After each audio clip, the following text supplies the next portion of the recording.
Во ова денешно видео ќе слушнете вие за познатата, подобро, се уште нашава земја Македонија го смета како легенда, а лично јас бидејќи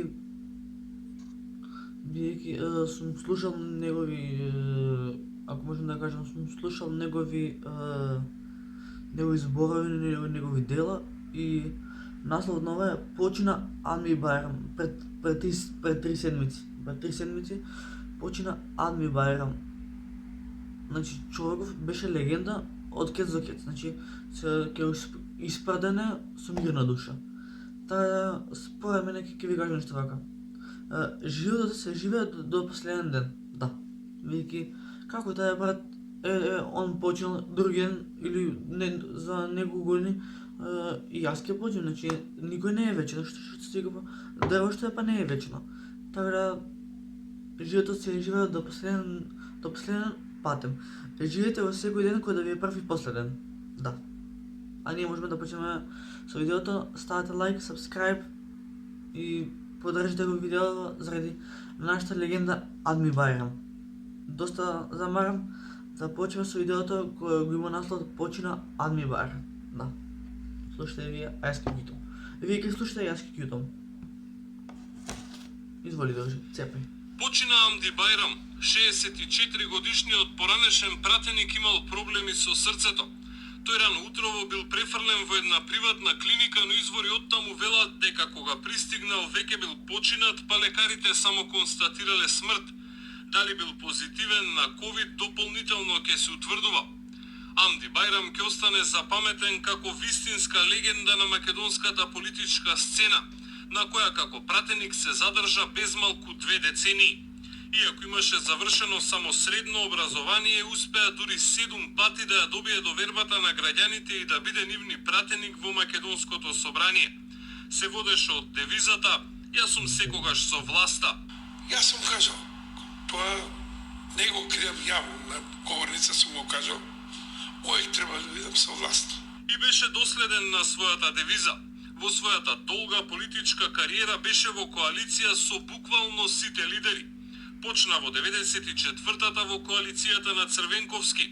Во 98-та го поддржа Љупчо Ѓоргиевски, а 2 години подоцна му ја спаси и владата, кога не ја поддржи интерпелацијата на СДСМ, постигнувајќи го познатиот гол со пета во мрежата на Црвенковски. Во 2004-та доби обвинение за кражба на платно од фабрика во Штип. Додека ја чекаше правосилноста на пресудата, победи на локалните избори во 2005-та и стана градоначалник на Шуто Оризари. Но во кабинетот се задржа само 1 месец, бидејќи мораше да оди во затвор. На слобода излезе по нешто повеќе од 3 години во 2008-та, кога почна неговата соработка со Груевски. Препорака до сите и до Никола Груевски. Ромите во Република Македонија се многу лојални и да продолжи тоа што беше во шутка, ќе продолжи тоа. Сигурен сум Никола Груевски и ова влада што ќе биде и овој парламент ќе работат за ромите. По изборите во 2016-та првично најави дека ќе остане во опозиција, но кратко потоа ја напушти коалицијата на ВМРО ДПМН и најави соработка со Заев. За себе не гледаше место на Титаник. Бев во тој брод, Титаник пропадна, нормално во другиот брод пројдов и нормално успешно и добра соработка има со Социјалдемократски сојуз. Себе си се сметаше за бренд, а во јавноста ќе се памети неговата легендарна изјава. Точно. Дали некој ќе ме поздрави вас или мене, сигурно 100 души ќе ме поздрават. Не сте позната личност, одвратна личност сте вие во парламентот и ке граѓаните. Јас сум Кока-кола за вас, измислам. Ретко беше во конфликт со медиумите. Иако имаше и такви ситуации, новинарите ќе го паметат како ведар лик. Брутално искрен и секогаш подготвен да застане пред камерите. Последен пат медиумите го видоа на свадбата на неговата внука. Во екот на пандемијата, семејството Байрам реши да наполни неколку авиони и заедно со сите гости прославата да ја направат на Босворот во Турција.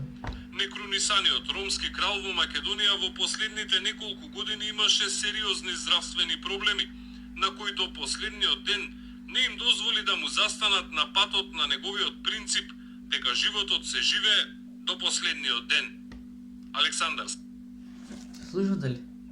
Значи, животот се живее до последен, иако е пратеник, иако беше во затвор, иако има завршено само средно, иако го насамарија, иако се беше близок со Груевски, со Заев, со Црвенковски, со сите кога стигат бе тие, со сите пратеници, значи Ами Байрам до ден денес кој да го спомне неговото име надвор, сите му се кланјаат, бидејќи човекот си беше добар и вредеше се што направил. Значи, јас кога бев мал, 2008 слушам дека Ами Байрам работи со Груевски, а јас слушам, дете бе мало, што знам.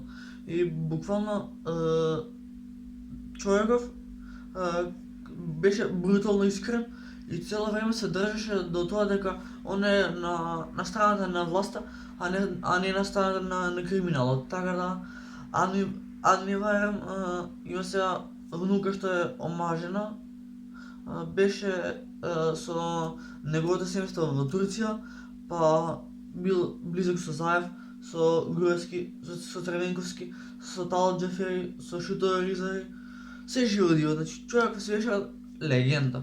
Титаник потона, ама што направил, отиде на другиот пат. И што и да му се дешавало, верувајте цело време се држал до тоа дека ќе биде човек кој ќе служи на власта. Да.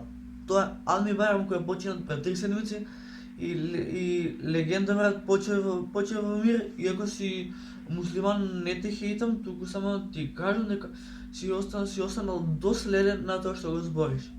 И дека секој како се вика, секој чека што се го правил ти вредел, бидејќи ако не сум политичар, сепак сваќам како е кога имаш некој што е близок до тебе, што да речеме Заев и Груевски биле некад спугани, па се ова она, неким да се мешам, али Ами Байрам мислам дека беше најдолго и најголемо почитуван пратеник од сите, бидејќи сега за Заев да го сретнеш на улица, никој нема да го поздрави.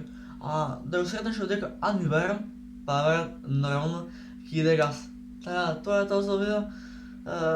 Не знам што да ви кажам, се гледаме во некоја наредна прилика со поинтересен контент, да. Патем сум добил коментар на видео, не можеш да зборуваш, камо ли па реченица да склопиш.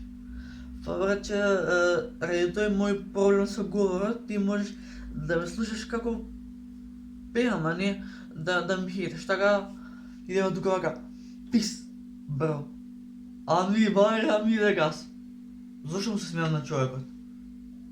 Да, му се смеам ради чест и слава, а не ради тоа што е починат, да се разбереме.